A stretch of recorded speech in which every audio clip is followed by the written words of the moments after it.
Welcome to the Trademark Like a Boss show. I am Radiance Harris, also known as the Trademark Goddess, and I am super excited to have Alex Sinatra with me here today. If you are watching live, let us know. Say hey in the comments. If you watch the replay, be sure to drop the hashtag replay. So, welcome to the show, Alex. I'm excited to have you. Thanks. I'm excited to be here. Thank you so much for having me. Yeah, so please introduce yourself to our viewers. Let them know who you are, what you do, and who you serve. Perfect. My name is Alex Sinatra, and I'm the CEO and founder of Your Potential for Everything. We help women and the underrepresented help grow and build their brands and provide confidence and clarity. Specifically, we help women in the sports and entertainment industry, but I've helped women and the underrepresented in all different groups. I love it. So tell me, so you're an attorney by trade and you decided to do your own business. What led you to start your own business? What did that journey look like for you? Yes. So people come to me all the time for advice, strategy, help. I'm able to see things from an extremely unique perspective. And I didn't realize that I had that skill until someone sat me down and said, you're really good at taking very complex situations and breaking them down into easily digestible chunks. And so I was let go from my full-time position with a professional soccer team as an attorney and a business professional in March of 2020. And I thought to myself, what am I going to do? I don't have any other full-time positions to go to. And so I said, maybe I should start a podcast where I talk to people about being more than one thing, because I'm an attorney and I have a degree in business and I write for USA Today. So I do a lot of different things. I never wanted to be one thing. So then that kind of grew into a book series. And then that grew into me providing advice through strategy sessions with my consulting business. So I do a little bit of all of it, but it really grew out of wanting to serve people first and provide value. And then I decided, okay, now people are going to pay me for the advice and the strategy that I'm able to give. So it's been something that kind of blossomed out of a situation that could have been bad, being let go from a position due to resizing of the company. But it turned into something that was absolutely amazing. And now I get to help people every day. Absolutely. So how did you come up with the name Your Potential for Everything? Yes. So I was listening to a TED Talk about being a multi-potentialite or a Renaissance person. And I started thinking to myself, wow, we have so much potential in our life. There's so many things that we can do. I like to answer the question, what do you want to be when you grow up, with more than one thing? You don't have to pick one thing. And so that's when it started kind of growing into, you have the potential for everything, your potential for everything.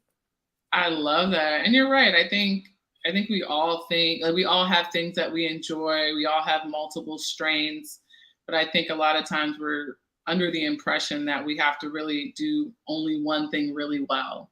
And it's nice that with your brand, you're really showing people that you got all these wonderful, amazing things. How can we really highlight it? How can you really make money from it, emphasize it? So share with me, how do you, I guess, what would you say, what are your top 3 tips for helping people like that who have so many things going on and they want to figure out kind of what their purpose and calling is? What would you say are your 3 best tips for helping them build and grow a brand?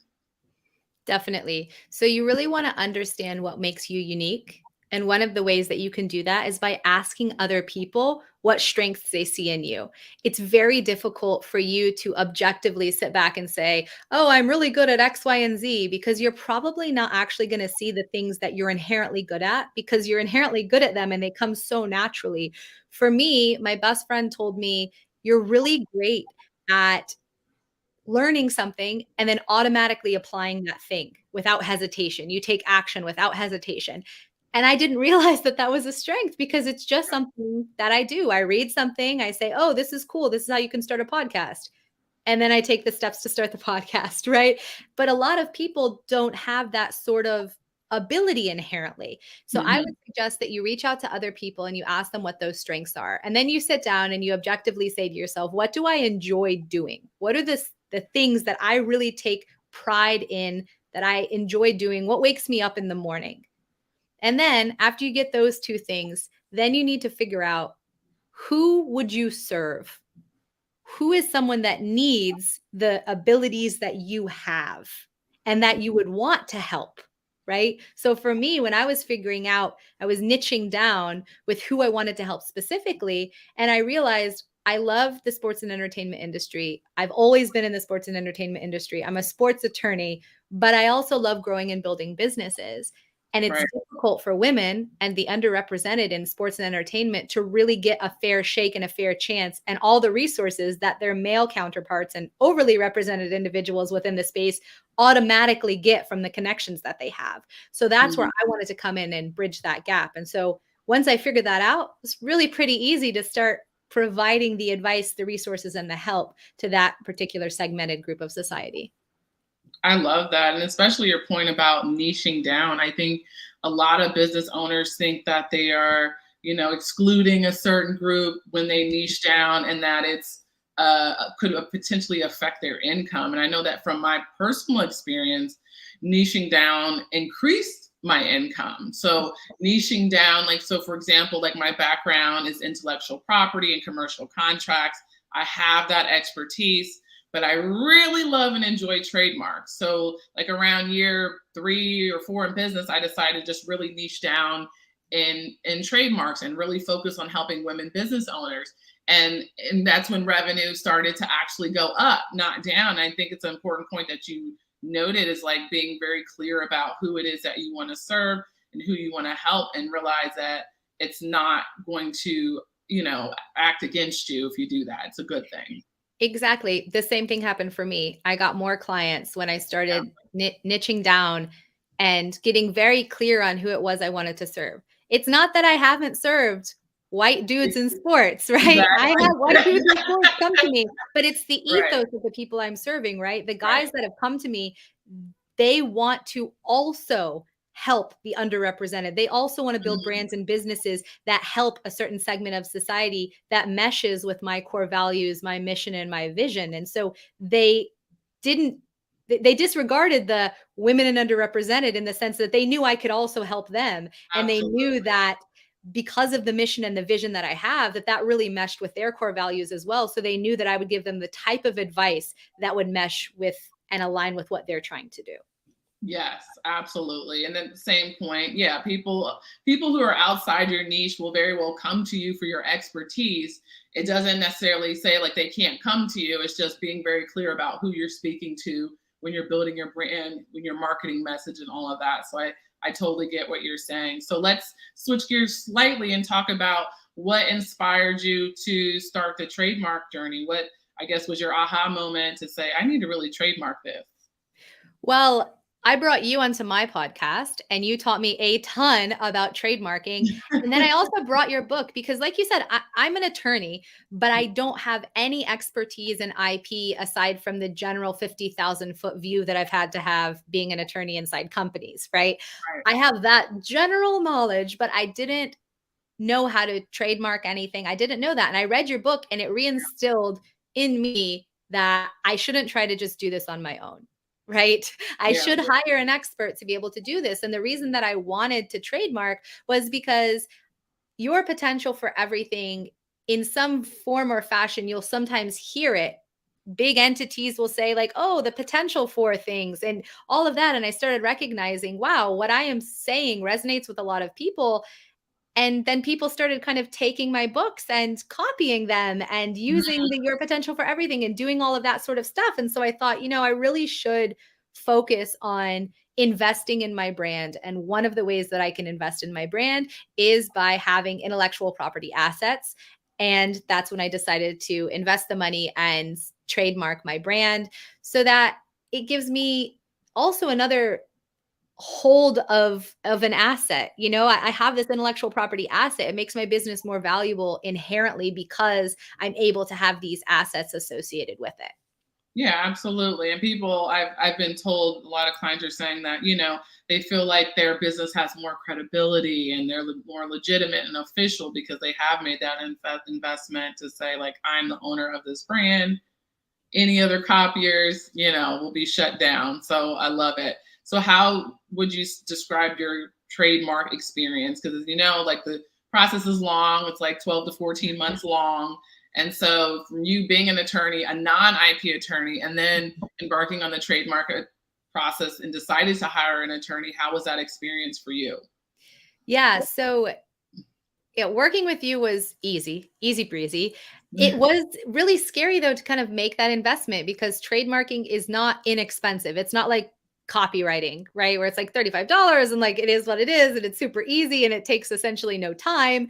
Right. It's an investment over the long term and it was kind of scary because I thought like what if I don't get my trademark, you know? And like and that part of it was a little concerning because I am a risk averse person as an attorney. I don't want there to be risk. And there is slight risk in trademarking. You might not get your trademark, right? But after talking with you and kind of having that initial conversation about, you know, the percentage of success that you have, which is super, super high.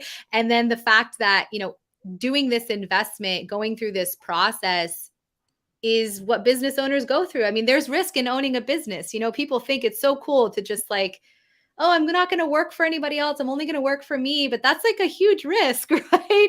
And Yeah. so this is just another one of those potential risks Yeah. that you have to invest in your business in order to grow. And so working with you was easy. I didn't really have to worry about a lot of stuff. Unlike me doing the work that I do as an attorney, when I'm representing other clients, I'm constantly in it all the time, every day, right? I'm always doing this. And it was nice to just kind of like set it and forget it, just kind of set it like Radiance and her team has it. Like, I don't need to worry. Right. Like, I'll get the emails when I get the emails. If they need something from me, that's fine. If Yeah. I have a question, I'll email them. But I really didn't have to worry about it because it was being taken care of. And that was something that was off my plate, which was really nice.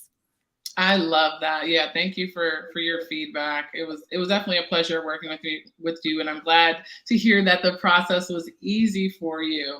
So, what have you said? So, since you've made the investment, now you're protected. Like, what do you think it's done for your business? And what do you think that the reward would be long term for you? So long term, it gives me that ability to like work with bigger brands because they recognize that I've made an investment into my business. This isn't a whim. I'm doing it professionally. I am making sure that I have my ducks in a row. And so for me, working in sports and entertainment, trademarking is huge in sports and entertainment, right? Everything is trademark. Every team, every Right. individual athlete sometimes have trademarks Yeah. associated with them. So Right. for me, I can then talk them through just generally the process of trademarking. You know, it's something that if they have general questions about it, I can send them to you. I can send them to the book that you wrote. I can do all of those sorts of things. And it almost opened another avenue of initial 101 strategy sessions with people. You know, what should I do? And now I'm like, okay, I can intelligently talk to them about this is how you grow and build your brand when the time comes. You know, Yeah. trademarking is something that you should look into. This is how the process goes because I lived the process. I don't have to talk about it from just some theoretical standpoint, right? So it's something that now I can use as a conversation starter in my own business, Yeah. which is just really cool. It's not something that I had expected to happen. Absolutely.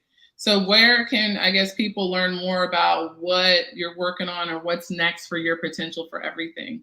Yes. So yourpotentialforeverything.com. You can find out all the different clients that I've worked with, the projects that I'm working on, a little more about me. You can schedule a strategy session with me. You can look at my podcast, my books, all of those sorts of things.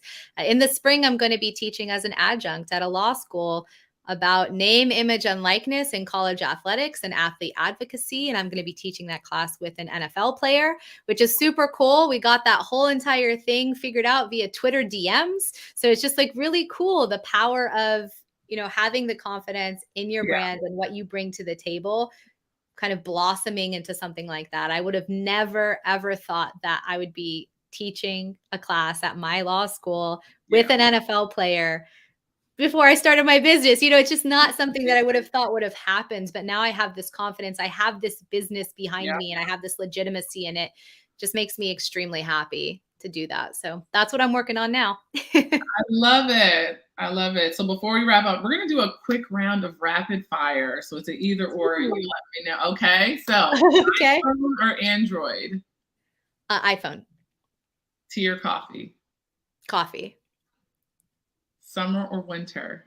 summer, Okay. Books or podcasts? Books, actually. I love it. I love it. Well, thank you so much for joining me today, Alex. It's been a pleasure. Yes, thank you so much for having me. And I love the new Trademark Like a Goddess, the Trademark Goddess new rebrand. It's super, super cool. You're welcome. Thank you. I appreciate that. Well, you guys, thank you for tuning in to this week's Trademark Like a Boss show. I look forward to seeing you all next week. Until next time, love you. Take care. Bye.